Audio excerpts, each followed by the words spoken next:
was still lying on the hospital bed, weak, sweating and shaking after giving birth when I heard the sound of my husband's footsteps leaving the room. At first, I thought he was going to get water or call the nurse. But when I turned my head slowly, fighting the pain in my body, I saw something that made my heart freeze like ice. He was not alone.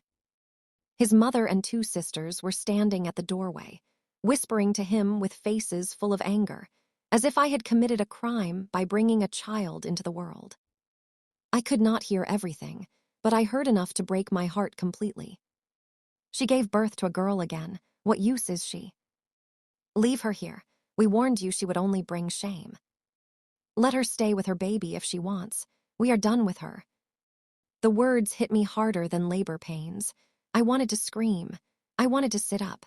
I wanted to tell them that a child, boy or girl, is a blessing. But my body was too weak and my lips could not even move. My husband stood there for a moment, looking at me with cold eyes I had never seen before. Then he picked up his bag, turned his back, and walked away with them. Not one person looked back at me. Not one person asked how I was feeling. Not one person cared that I had just given life. The door closed. The room became silent. I felt like the whole world had fallen apart. And right when I thought the pain couldn't get worse, my newborn baby suddenly stopped crying. And that was when I noticed something terrifying. Her tiny chest was rising too slowly. Too slowly. I tried to shout for help, but no voice came out. I tried to reach for the emergency button, but my arm fell back. I watched my baby struggle to breathe. I watched her little mouth open and close like she was calling for me. The fear that filled my chest made me forget every pain in my body. I gathered strength I didn't know I still had, and I tried to push myself up. But before I could lift my body, the lights in the room flickered twice, and then went off completely. Darkness swallowed everything. And that was when I heard someone enter the room. A slow, steady, quiet set of footsteps. And I didn't know if the person was there to help me, or to finish destroying what little I had left. Now let me take you back to the beginning, to how this all started, and how a woman who was abandoned after childbirth turned her pain into a success they could not ignore. Before all the pain, my life looked simple, peaceful. I had a small house, a small job at a tailoring shop, and a heart that always believed in love. I met Andrew when I was 26. He was gentle, soft-spoken, and always smiling. He would come to the shop to fix one shirt or the other, even shirts that didn't need fixing, just to see me. I didn't know he liked me then. I thought he just enjoyed talking. One rainy afternoon, he finally confessed. "I want you in my life," he said softly. My heart danced that day. Our wedding was small but full of joy. I believed I had found a family that would love me forever, but I didn't know I had walked into a house where women were judged by the gender of the babies they produced. His mother wanted grandsons for family pride. His sisters believed girls were a burden. And even though Andrew once defended me, the pressure from his family slowly broke him down. When I had my first child, a girl, they were disappointed. I heard his sister whisper, "She has only daughters in her blood." But Andrew told me not to worry. He held my hand, kissed my forehead, and promised, "Next time will be different." But promises are easy when life is quiet. Everything changed when I got pregnant the second time. From the second month, his mother kept sending herbs and weird mixtures to make sure this child is a boy. I refused to take them because the doctor warned me they could harm the baby. That one decision made everyone in the family turn against me. They started calling me stubborn, disobedient, even useless. But I stayed strong. I kept my head high. I focused on my job, my daughter, and the new life growing in me. During the pregnancy, I worked harder than ever. Some days I walked to work because Andrew started refusing to give me money for transport. And sometimes I would cry at night when he slept, holding my stomach and praying for strength. But even in all my pain, I didn't expect the storm that was waiting for me on the day I gave birth. The morning labor started. Andrew refused to take me to the hospital. He said he was busy. His mother said women like me should give birth on their own since they think they know everything. When the pain became unbearable, I walked to the gate and begged a neighbor to help me. She rushed me to the hospital, and that was how I got there in time. I gave birth to a healthy baby girl. Beautiful, soft, tiny fingers, a smile that melted my heart. But my joy lasted only 5 minutes. The moment Andrew saw the baby, his face changed. He looked at me like I had betrayed him. His family didn't even come close to the baby. They stood by the door with disgust. And then they left, leaving me broken, bleeding, weak, alone. I cried until my eyes burned. I felt like the room was crushing me. I didn't know how much a heart could hurt until that day. But the biggest fear came when my newborn stopped breathing normally in the dark room. And someone walked in. Those slow footsteps, coming closer and closer. I felt goosebumps rise on my skin. I couldn't see the person. I couldn't move. I could only hear them breathing in the darkness. And then, the hand touched my baby. I tried to scream, but nothing came out. The moment that mysterious hand touched my baby in the dark, every nerve in my body woke up. My heart beat so fast it felt like it would break out of my chest. I wanted to shout, fight, grab my child, anything, but my body was still weak from childbirth. I could only lie there helpless, listening to the soft breathing of the stranger standing next to my baby's crib. Then suddenly, lightning flashed through the small window. For 1 second, the room lit up. And in that 1 second, I saw the face. It was not a nurse. It was not a doctor. It was not any hospital worker. It was Andrew's mother. My heart dropped. Before I could even process it, the darkness swallowed the room again. Her voice came next, low, cold, almost whispering. I told them, "You are the reason this family is falling apart." I froze.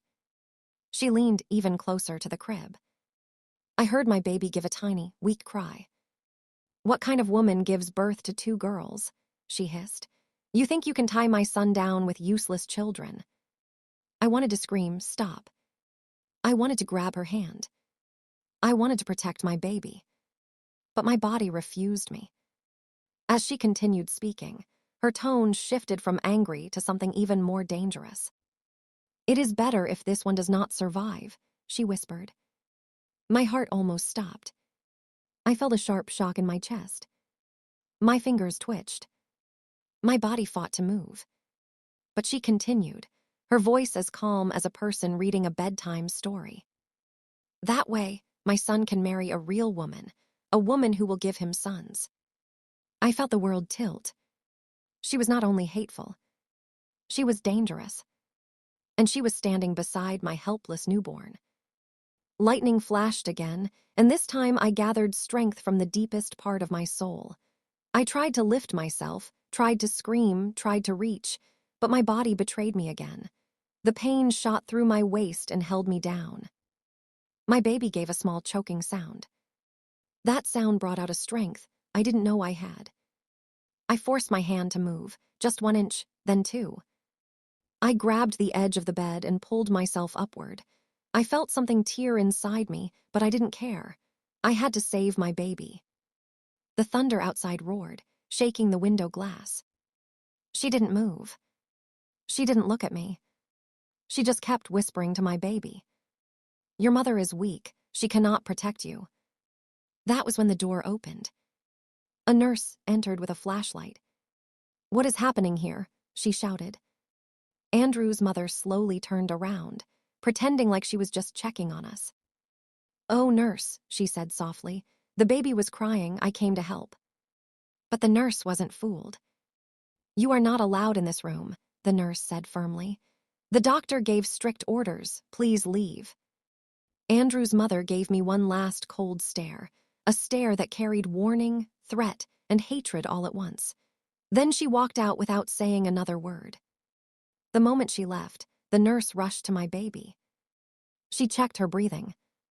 She checked her pulse. She checked everything. "She's struggling to breathe," the nurse said. "I need to take her to the neonatal unit now."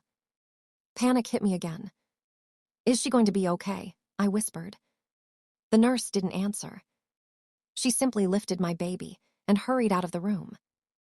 I felt powerless, broken, scared, empty. When the nurse left with my baby, the room felt too quiet, too dark, too cold. I lay on the bed, staring at the ceiling, tears rolling down my cheeks. "My baby, please live. Don't leave me too," I whispered over and over. A few hours later, morning came. The lights finally came back on. Nurses walked up and down the hallway. Life continued for everyone, but not for me. I had no family sitting beside me.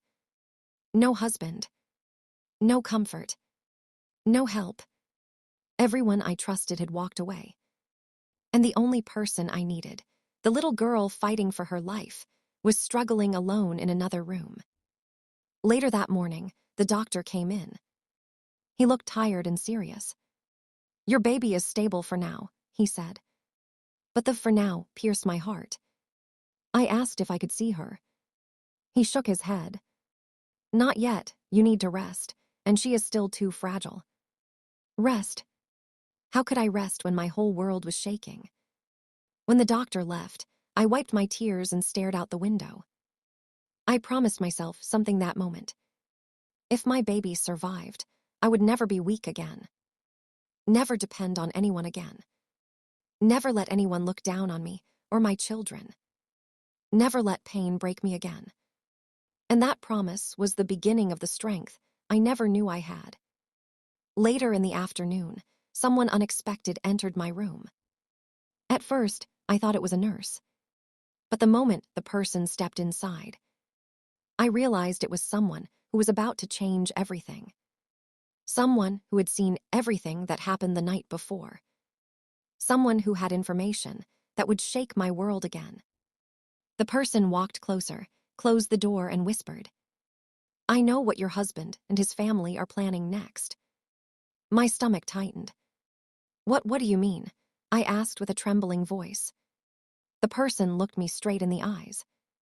"They are trying to take something very valuable away from you, something you don't even know about yet." My breath caught in my throat. "What are they trying to take?" I whispered. The person leaned in closer. And before they could speak, a loud scream rang out from the hallway. A scream that made my heart jump out of my chest. And I knew. Something terrible had just happened. The scream that echoed through the hospital hallway was so loud and sharp that every hair on my body stood up. It wasn't a small cry. It wasn't fear. It was the type of scream that told you something terrible had happened, something that could change a person's life forever. The person standing beside my bed, the same person who said they knew what my husband's family was planning, rushed to the door and opened it slightly. They looked outside, their eyes widening with shock. "What is happening?" I whispered, my voice trembling. The person didn't answer immediately. They watched something in the hallway with their mouths slightly open, as if they couldn't believe their own eyes. Then, slowly, they turned back to me. "It's your mother-in-law," they said. She has collapsed." My heartbeat stumbled. "What? Why?" I asked, confused and scared at the same time. "I don't know," the person replied, "but something is very wrong." Almost immediately, nurses began running up and down the corridor. A stretcher rolled past the door. Doctors shouted instructions. The hospital that had been calm just minutes ago was suddenly filled with chaos. I felt torn inside.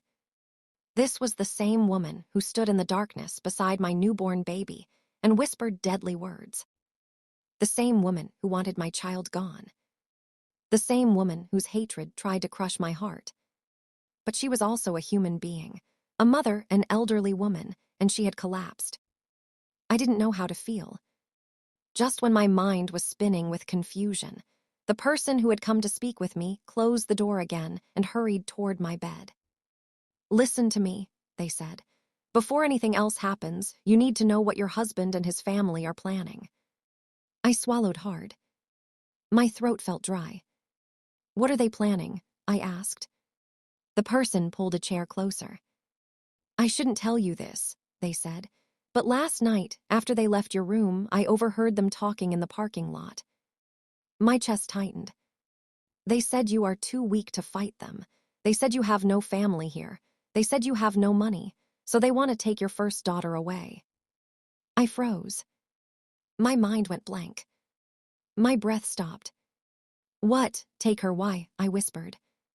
Because according to their tradition, the first daughter belongs to the husband's family, the person explained.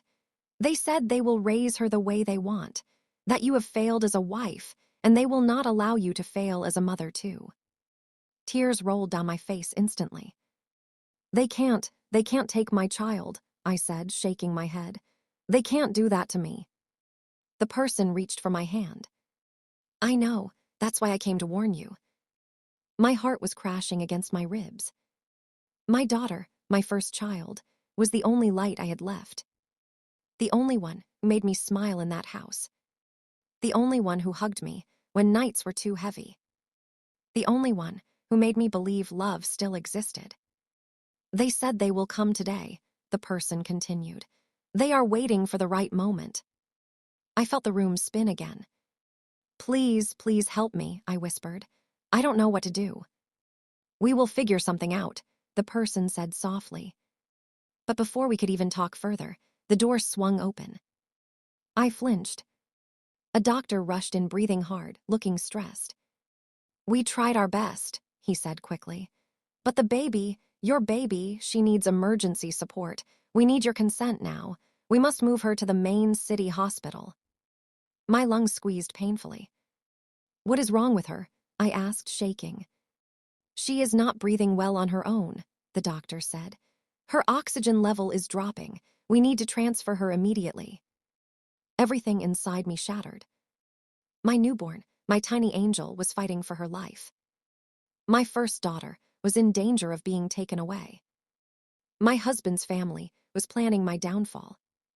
I felt like the world was attacking me from every direction. Please save my baby, I begged the doctor. Do whatever you need to do. We will, he nodded. But we need one family member to sign the transfer papers for legal reasons. My heart sank even deeper. Family member. The only people the hospital recognized as my family were the very people who abandoned me.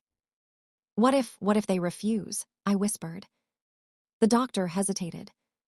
It will delay things, he said, and delay is dangerous right now. I couldn't breathe. This was their chance. This was exactly the opportunity they wanted. To control me, to manipulate me, to use my child's condition against me. I felt sweat on my palms. My head was spinning. At that moment, I heard a familiar voice outside the door. A voice I didn't expect. A voice I hoped never to hear again. My husband. He walked in slowly, with his mother's two sisters behind him. Their faces were hard, cold, and filled with something that didn't look like guilt. It looked like they had come to claim something. He didn't look at me. He didn't ask if I was okay. He didn't mention our baby. He simply looked at the doctor and said, "We heard the baby needs to be moved. We will sign the papers, but only if the child is handed over to us when she gets better." My mouth fell open. "What?" I whispered. "You want to take her away from me?" He finally turned to me, his eyes empty. "You are weak now. You cannot care for her. We are doing what is best." "No," I said, shaking my head. "No, you can't take my child away." His aunt stepped forward. "You have no choice," she said. "If we don't sign, the baby will not be transferred." My heart broke again, loudly, painfully. I felt like I was trapped in a nightmare. My baby's life depended on people who wanted to destroy me. My voice cracked as I spoke. "Why are you doing this to me?" My husband's last words, before signing the paper, made my blood run cold. "Because you are no longer my wife, and from today, you are no longer part of this family." He lowered the pen to the paper, and just as he was about to sign it, a loud bang came from the hallway. People screamed. Nurses ran in panic. And someone shouted, "Where is the baby's mother?" I looked toward the door and saw something that made my heart stop completely. I stood there in the hospital hallway, holding both of my daughters in my arms, one recovering from the sickness that almost took her life, the other clinging to my dress with fear in her tiny eyes. The chaos of the past weeks felt like a long nightmare I had finally opened my eyes from. The nurses, the social worker, and even the doctor all stood by me. They were my witnesses. They saw everything. They knew the truth. My husband's family tried to take my children. They tried to use my weakness against me. They tried to break me when I was already bleeding. But in the end, their wickedness pushed them out of my life forever. The social worker looked me in the eyes and said, "You and your children are now protected. They cannot come near you again." Those words washed over me like rain, washing dirt off an old roof. I felt free. Broken but free. Weak but still standing. Alone but not truly alone. My children were my strength. My children were my future. My children were the reason I refused to stay down. In the following months, I focused on healing, not just my body, but my heart. I moved into a small room. I worked day and night at the tailoring shop. Sometimes I cried while sewing. Sometimes I held my sleeping baby and begged God for strength. Some days were hard. Some nights were painful, but I kept moving. Pain became my teacher. Loneliness became my fuel. And my daughters became my wings. One day, a woman came to the shop to sew a dress for her daughter. She loved my work so much that she brought more customers. They brought more and more. Before long, I wasn't just sewing clothes. I was designing dresses for weddings, birthdays, and big events. My small sewing table became a shop. My shop became a business. My business became a name people respected. Years passed. My daughters grew beautiful, smart, and brave. I grew stronger, wiser, and unshakable. And my success grew louder. Louder than the insults. Louder than the abandonment. Louder than the hatred. Louder than the women who said I was useless. Louder than the man who walked away from me in the hospital. One Saturday morning, when my business was booming and my name was printed on banners across the city, a familiar face walked through the door. My husband. But he wasn't standing tall anymore. His shoulders had fallen. His eyes were tired. And the confidence he once used to hurt me was gone. Behind him stood his mother and sisters, the same women who told him to leave me, who laughed at my pain, who called my daughters useless. They looked ashamed. Small. Helpless. They came because they needed help.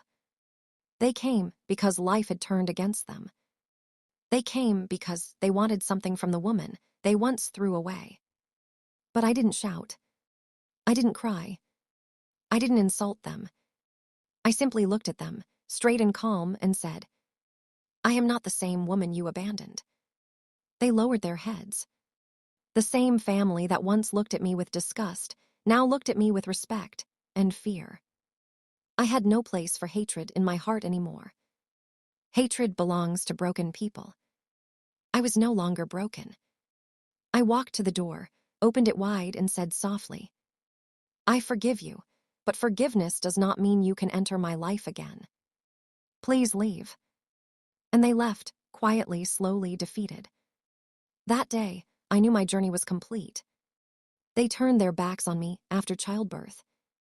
They left me to suffer. They tried to take my children. They hoped I would break forever. But I turned my pain into a success they could not ignore. I became the woman they said I would never become. I raised daughters they said I couldn't raise. I built a life they said I didn't deserve. And today, whenever people look at me, they don't see a broken mother abandoned in a hospital bed. They see a woman who rose from ashes. A woman who created her own wings. A woman who turned tears into strength. A woman who turned betrayal into power. A woman who turned pain into success. My story is simple. Never let the people who walk away from you decide how far you will go. Because sometimes, the people who reject you are the same people God removes. so your true destiny can enter.